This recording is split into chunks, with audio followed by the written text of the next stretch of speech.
Mark always said he loved me, and I believed him with every part of my soul. Even when his first love, Anna, came back into his life, I didn't question his loyalty. I welcomed her. I supported him.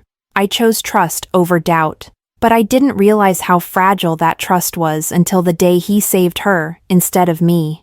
In that split second, everything I thought I knew about love, trust, and Mark unraveled before my eyes. But let's take a step back to where it all began. Chapter 1. A Test of Trust. Mark and I had a love that was unshakable.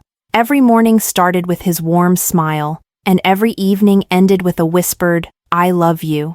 He held my hand when I was scared, and I wiped away his tears when he felt lost. To me, Mark was my everything. One sunny afternoon, while we were walking hand in hand through the park, talking about the future when his steps faltered. "Anna?" he said, his voice barely above a whisper. I followed his gaze to see a striking woman with long hair and a hesitant smile. "Mark, is that really you?" she exclaimed, her voice trembling with surprise. "Yes, Anna. After all these years," Mark replied, his eyes filled with an emotion I couldn't quite place. He stepped forward, pulling her into a brief hug. I smiled warmly, not thinking much of it, as Mark turned to me. "Jenny, this is Anna, an old friend from high school," he said, his tone still full of nostalgia. I smiled and extended my hand. "Hi, Anna," I said. She took it with a warm smile, her grip firm. "Hi, Jenny. It's so nice to meet you," she replied, her eyes lingering on Mark for a moment before meeting mine. They quickly exchanged numbers, and Mark and Anna seemed to fall into an easy, comfortable conversation. I felt happy for them. It seemed so natural, so right for Mark to reconnect with an old friend. "We should all hang out sometime," Anna said with a smile, her eyes bright and friendly. "Definitely," I agreed, smiling back at her.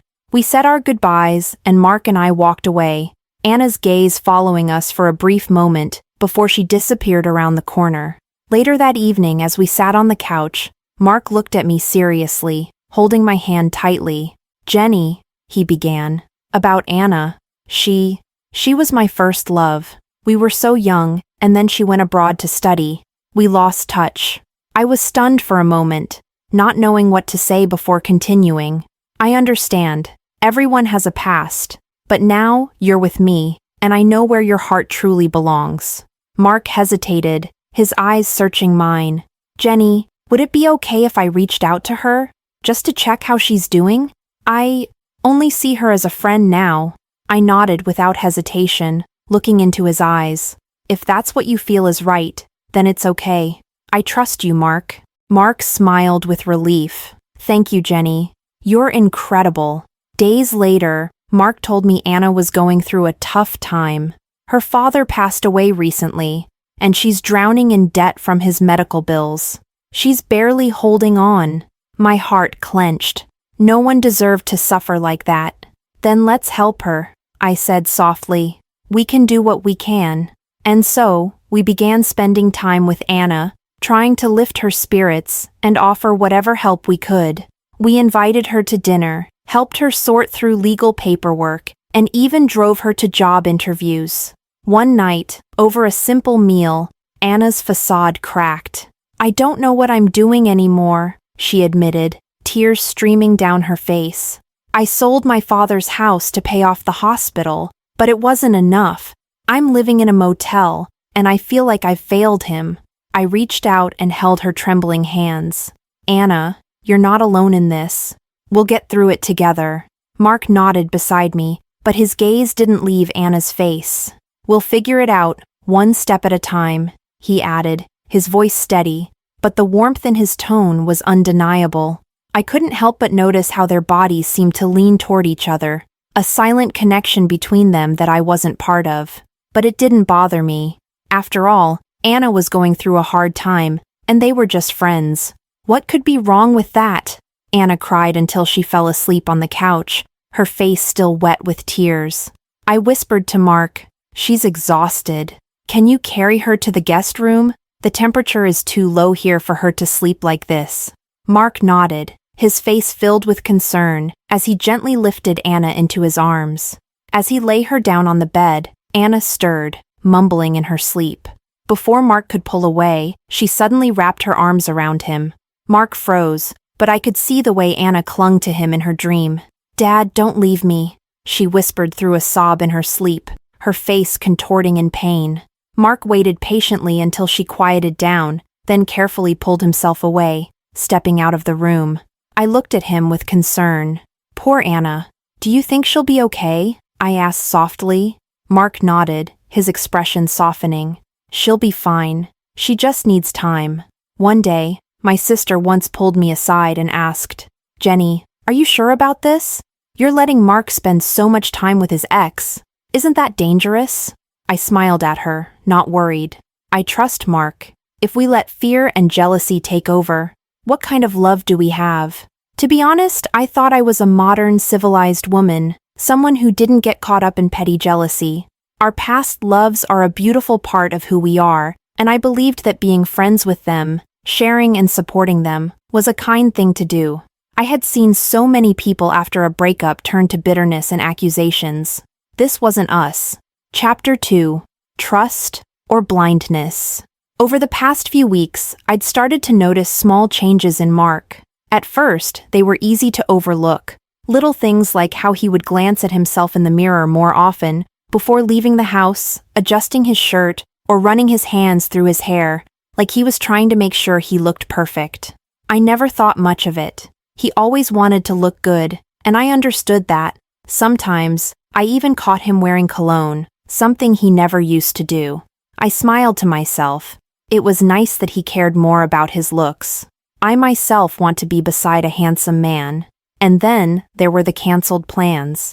I'd set aside evenings for just the two of us, but Mark would often tell me, "Sorry, I have work to catch up on, babe." I never questioned it. He was a busy man. He had things to do. I was proud of him, honestly. He was building his career, and that was important. So when he said he had to work late, I understood. One evening, we were sitting on the couch, curled up together under a blanket. It was a cold night, the kind where you can feel the chill in the bones, but I was warm with him next to me. We had just finished watching a movie, and I was about to say something when the phone rang. "It's Anna," he muttered, standing up quickly. I watched as his hands trembled slightly as he picked up the phone. "Hello?" His voice was sharp, but there was concern beneath the calm exterior. His eyes met mine, and they were filled with panic. I sat up, suddenly on edge. "What's wrong?" I asked. Mark's lips pressed together, and for a moment, he seemed lost for words. Then, he said quickly, "She's been admitted to the hospital. High fever. I need to go." I blinked, caught off guard. "Anna? But she doesn't have any family here, does she?" I asked, unsure of what I was hearing. "They're all abroad," he replied, his voice tight.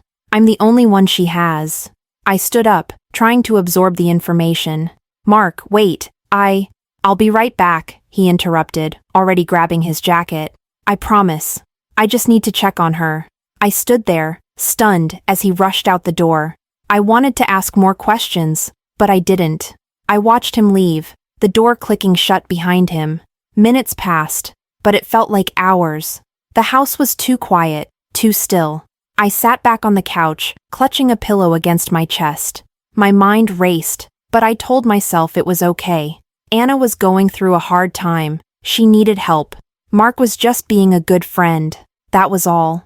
Eventually, I must have drifted off, because the next thing I knew, it was morning, and I was waking up on the couch.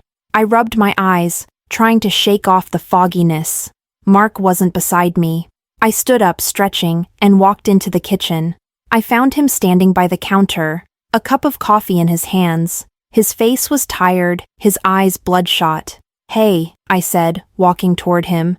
"How is she? Is she okay?" Mark turned to me, offering a small smile. "She's better now. The doctors think it was just a bad flu. I stayed at the hospital with her for a while." I felt relieved. "Oh, I'm so glad to hear that. But you didn't need to stay there all night, Mark. You should have come home and rested." He hesitated before answering. "I couldn't leave her like that, Jenny." His words were soft, almost gentle, but there was a distance in his tone that I couldn't ignore. But I brushed it off, telling myself I was just being paranoid. Okay, I said. You should rest for a bit. I'll make the meal for you. Chapter 3. A split-second decision. It was a bright, clear day when we decided to have a picnic by the lake. Anna suggested bringing her paddleboard, so she and I decided to paddle out while Mark stayed on shore, preparing the barbecue. The boat ride started off like any other. We were just drifting lazily on the water, talking, laughing. Halfway to the middle of the lake, the paddleboard suddenly wobbled. "Jenny, it's tipping," Anna shrieked. Before I could react, we both plunged into the cold water. I couldn't swim. Panic bubbled inside me as I flailed in the water, desperate to stay afloat. My lungs burned, and the cold water seeped into my clothes, weighing me down. I could hear Anna screaming too, her voice cutting through the chaos. "Mark!" we both shouted at the same time, though I could barely keep my head above water. I looked over at Mark, who was standing on the shore, getting the barbecue ready. His face twisted in surprise, and then in an instant he dove into the water. Relief washed over me, but my hope turned to dread when he swam toward Anna. He grabbed her while I was left struggling in the water, gasping for air, my body numb and desperate. I could hardly keep my head above water anymore. My vision blurred, and the water rushed in through my nose, choking me. I swallowed a mouthful, but it didn't help, only made things worse. My body fought against the cold, my limbs growing heavier as I sank further. "Mark!" I tried to call out, but the words came out as bubbles. I couldn't feel my legs anymore, and everything started to fade. The next thing I knew, I was lying on a cold surface. My body heaved, and I coughed up water, gasping for breath. My head spun, and I struggled to sit up. The first thing I saw was Mark's concerned face hovering over me. But it wasn't just him. There was a man I didn't recognize standing nearby, his face etched with worry. Anna sat nearby and seemed fine, though she was still shaken up. "Jenny," Mark said, his voice trembling. "Thank God you're okay. Are you all right?" I blinked, trying to focus. "What happened?" I croaked. "You were drowning, Jenny. Ethan saved you," Mark explained, his hand gently brushing my hair back. "I couldn't get to you in time, but he pulled you out of the water." "Ethan?" I looked up at the stranger who had saved me. He looked at me with kindness in his eyes, but I couldn't help but feel an odd sense of frustration. Why wasn't it Mark who saved me? I could feel anger welling up inside me. Why had he gone for Anna first? My mind raced with questions, but I didn't say anything. We ended up leaving the lake and heading to a nearby hotel. As soon as we were settled in our room, I turned to Mark, my questions spilling out in a rush. "Mark, tell me again what happened out there," I asked, my voice tight with the urgency I felt. Why did you save Anna first? I mean, I was right there too. I was calling out for you. Why her and not me?" Mark looked startled by my sudden barrage of questions. He sat down on the bed, running a hand through his hair, looking pained. In the chaos, I couldn't tell who was who. You and Anna were calling out my name. It was so fast. I just grabbed the first person I could reach. "But why her?" I pressed, my heart pounding in my chest. "Why not me?" "I swear, Jenny, it wasn't intentional," he said, his eyes searching mine, full of sincerity. "I didn't mean to leave you behind. I just reacted in the moment. I didn't even realize what was happening until it was too late." I looked at him, feeling a strange mix of relief and confusion. He seemed sincere, but something inside me still felt unsettled. I opened my mouth, but no words came out. Finally, I just nodded, swallowing my emotions. "It's okay," I whispered, my voice softer now. "I understand, Mark. I just need to know you're really here, with me." Mark reached out and took my hand, squeezing it gently. "I am, Jenny. I swear. I'm not going anywhere." Chapter 4. A heartbreaking revelation. The week after the drowning incident, I couldn't stop thinking about it. The memory kept playing in my mind like a horror movie I couldn't erase. I still remembered the feeling of water flooding my mouth, the desperate struggle to breathe, and the terrifying panic that took over my body. Mark was the one I had trusted with my life, but it was a stranger who had saved me. How could that be? I couldn't even explain why, but I felt something inside me break. I didn't say anything. I just let Mark hold me, letting him tell me everything was okay. But nothing felt okay. I didn't speak about it much after that. I didn't want to burden anyone. But when I went to visit my sister a few days later, I found myself breaking down, telling her everything, the fear, the confusion, the unease. Her reaction was immediate. "Are you kidding me, Jenny? You nearly drowned, and that guy, Mark, didn't save you first?" She was furious, her voice rising with concern. "How could he choose Anna over you? How could he just stand there, watching you struggle while saving her?" I didn't know what to say. I wanted to defend Mark, to tell her it was just an accident, but I couldn't shake the uncomfortable knot in my stomach. "I'm fine, really," I muttered, trying to brush it off, but my sister wouldn't let me. "Forget being fine, Jen," she insisted, her tone growing more serious.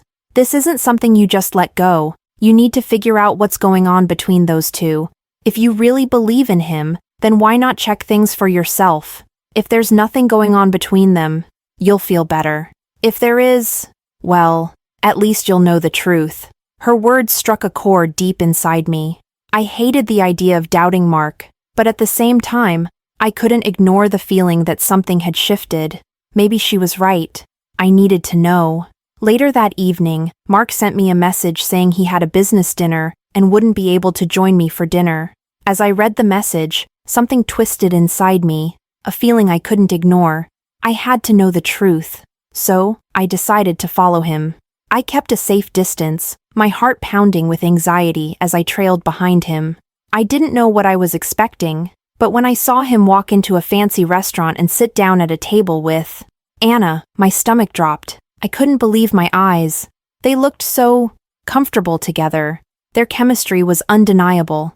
Mark smiled at Anna, and there was a warmth in his eyes I hadn't seen in a long time. He leaned forward, wiping a drop of sauce from Anna's lips with a napkin, the gesture so intimate and tender, like they had been together forever. Anna laughed softly, her eyes sparkling as she looked at him. "Here," Mark said, his voice gentle, as he cut a piece of meat from his plate and fed it to Anna. The sight was enough to make my chest tighten with pain. Anna accepted it with a smile, her fingers brushing his hand. It felt like they were in their own world, completely oblivious to anything else. Mark's laughter, the way he touched her, how they exchanged knowing glances. Everything about them screamed intimacy. The tenderness between them was so palpable that it felt like I wasn't even there. After dinner, they didn't head home. They walked down to the riverbank, still talking quietly, leaning into each other. And then, just when I thought things couldn't hurt more, they kissed. It wasn't a casual kiss. It was a deep, passionate kiss. They were so wrapped up in each other, their bodies pressing close, their hands tangled together, and it felt like my world was falling apart. I stood frozen, my chest tight, my legs shaky. I had to do something. I couldn't just stand here and pretend everything was fine. With my heart pounding, I walked up to them. Anna pulled back from Mark, her face lighting up with that smug, satisfied smile. I felt my stomach churn.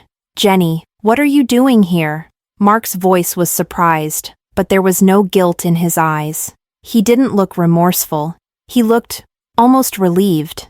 I turned to him, my voice shaking with barely contained rage. "Mark, what's going on? Why?" Mark shifted uncomfortably, then looked at me, as if trying to find the right words. "Jenny, you have to understand. I didn't mean for things to go this way, but the truth is, I've always loved Anna, even when we were together. And when you didn't show any jealousy, when you didn't get upset when she was around, I started to think maybe you didn't love me as much as I thought. I needed someone who cared enough to fight for me, but you never did. You were too calm, too detached, and I needed someone who would remind me of what I lost." I froze. His words hit me like a slap in the face. I wanted to say something, anything, but I couldn't find my voice. I had always trusted him, but now, hearing him say it so plainly, I felt like everything I believed about us had been a lie.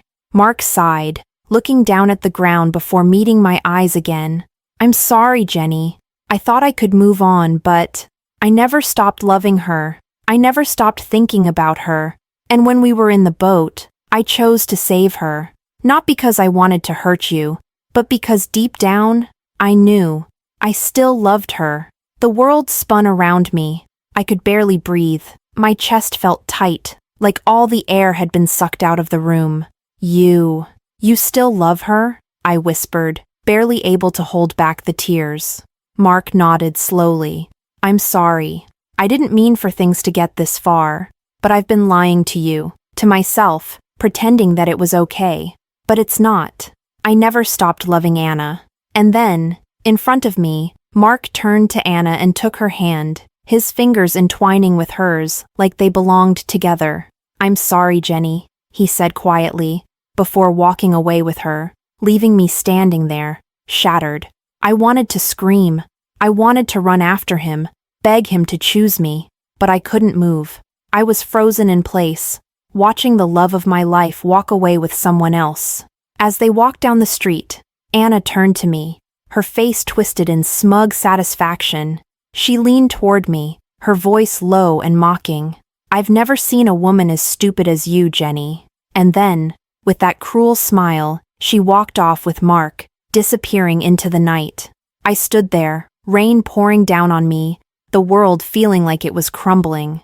How could Mark do this to me? How could he betray me like this? Chapter 5.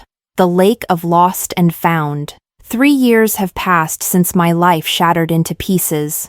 After Mark left me for Anna, I spiraled into a darkness so deep I thought I'd never escape.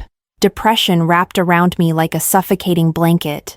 There were nights when the pain felt unbearable, when the thought of ending it all seemed like the only way to make it stop. But somehow, I survived. Now, I've emerged from that abyss.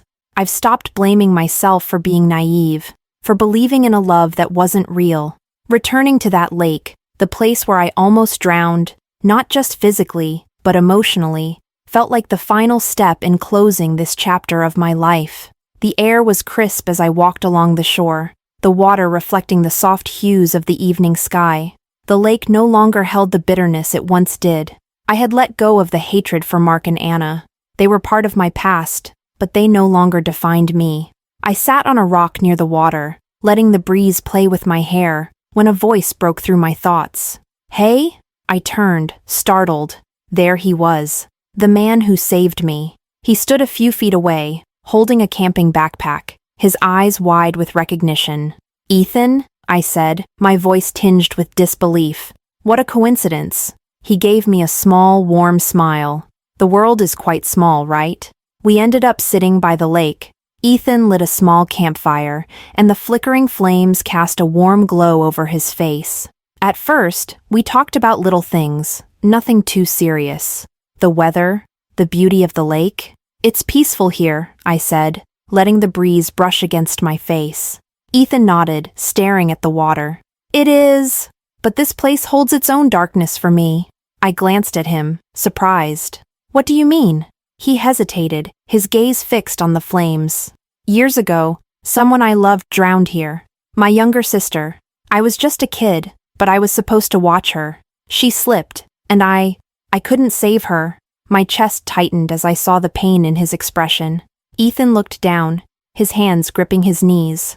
I guess that's why I jumped in that day to save you. I couldn't fail again, he said, his voice barely above a whisper. I reached over, placing my hand on his. You saved me, Ethan. You didn't fail. He met my gaze, a flicker of gratitude in his eyes. As the night deepened, our conversation shifted. So, your boyfriend, he's not with you today, right? Ethan asked cautiously. I let out a bitter laugh. Long gone. He chose another girl, the one who was with us. Do you remember? Ethan nodded thoughtfully, then paused. You know, Anna and I went to the same high school. I blinked in surprise. You did? Yeah, he said, leaning back against a tree. She was something else. I remember her competing in swim meets. She was an excellent swimmer, fast, confident, almost unbeatable. My stomach twisted. She swam competitively? Yeah, Ethan said, frowning slightly. I always wondered, that day at the lake, why didn't she swim? It doesn't make sense. I stared at him, the realization hitting me like a wave. Anna could swim. Ethan noticed my expression and leaned closer. Jenny, is something wrong? I shook my head, forcing a smile. No, it's nothing. Just surprising. A few weeks later, I was volunteering at a shelter, organizing supplies for families in need. It had become a way for me to give back, to find purpose beyond my pain. As I stacked boxes, a familiar voice called out behind me. Well, this is unexpected. I turned to see Ethan, holding a clipboard and grinning. You volunteer here too? I asked, surprised but secretly thrilled. Yeah, started a few months ago, he said, shrugging. We ended up working together that day, sharing stories and laughter as we sorted supplies. Ethan had a way of making me feel at ease, like I could be myself without fear of judgment. Over the following weeks, we saw each other more often, at the shelter, for coffee after shifts, or even just walking through the park. He would tease me about my messy handwriting, and I'd roll my eyes at his bad jokes. But slowly, something deeper began to grow between us. One evening, after a long day at the shelter, we sat on a park bench under the stars. Ethan turned to me, his expression serious. Jenny, he said quietly, I've never met anyone like you. The way you've survived everything, the way you still find room to care for others. It's incredible. I felt my cheeks flush. I'm just trying to move on. You're doing more than that, he said, reaching for my hand. His touch was gentle, but his eyes held a promise. You're inspiring me to be better, to not just survive, but to live. For the first time in years, I felt something stir in my chest. Chapter 6. The Wedding and the Final Goodbye. The day was perfect. The golden sunlight bathed the garden in warmth, laughter filled the air, and the scent of blooming flowers lingered everywhere. My heart was light as I stood before Ethan, the man who had shown me what love truly meant. Ethan's eyes were steady, his smile calm, and filled with reassurance as he took my hands in his. This moment wasn't just the start of our life together. It was the end of the pain and doubts that had haunted me for so long. The officiant began speaking, and I felt like the world had aligned perfectly, until it didn't. Jenny, wait! The voice shattered the peace, rippling through the crowd. Gasps erupted as all heads turned toward the source of the disruption. I froze for a moment, my heart sinking, not with dread, but with disbelief. Mark. He stumbled forward, his clothes wrinkled and his face unkempt, a shadow of the man I once knew. His eyes were wide with desperation, his voice cracking as he said, Jenny, it's me. I know I was wrong before. I made so many mistakes, but I've changed. I've realized how much I love you. I need you, Jenny. The crowd murmured in confusion. Ethan's hand tightened around mine, grounding me. I took a deep breath and turned to Mark, keeping my expression calm, almost amused. Who are you? I asked, tilting my head as if searching for an answer. Mark blinked, stunned. It's me, Jenny. Mark, you know me. I frowned slightly, shaking my head. I'm sorry, I don't know who you are, and frankly I have no idea why an uninvited guest would think it's appropriate to disrupt my wedding day like this. The crowd fell silent, the weight of my words sinking in. I turned to the security guards standing nearby and gestured toward Mark. Please escort this stranger out. He doesn't belong here. No! Jenny, wait! Mark shouted, his voice breaking as the guards approached him. He struggled against their grip, his voice growing louder and more desperate. Jenny, it's me. I love you. Please, don't do this. I didn't flinch, my gaze fixed firmly on Ethan, who stood steady and unwavering at my side. As the guards dragged Mark away, his shouts grew fainter. Jenny, please, give me another chance. I love you. I turned back to Ethan, my smile returning. He raised an eyebrow, a small knowing grin tugging at his lips. You okay? He asked softly, his voice steady and reassuring. I'm perfect, I replied, my voice clear. Shall we continue? Ethan squeezed my hand, his eyes filled with warmth. Always. The rest of the ceremony went off without a hitch. When the officiant declared us husband and wife, Ethan leaned in, cupping my face with both hands as he kissed me. The crowd erupted in cheers. But in that moment, it felt like only the two of us existed. Later, as we danced under the soft glow of string lights, I thought about Mark's sudden appearance. It didn't hurt. It didn't even bother me. If anything, it was a reminder of how far I'd come, of the life I'd chosen to leave behind. Ethan pulled me close, his arms wrapping securely around me. "What are you thinking about?" he asked, his voice low. I smiled, resting my head against his chest. "How lucky I am." He laughed softly, pressing a kiss to my temple. Not as lucky as me. In Ethan's arms, surrounded by the people I loved, I finally understood what true happiness felt like. It wasn't about illusions or blind trust. It wasn't about ignoring reality or holding on to unrealistic ideals. Love, I realized, was about wisdom, about respecting even the natural imperfect emotions that come with it, like jealousy, frustration, and doubt. These weren't flaws to fear, but truths to navigate, and they made love real. I had grown, and so had my understanding of what love truly required.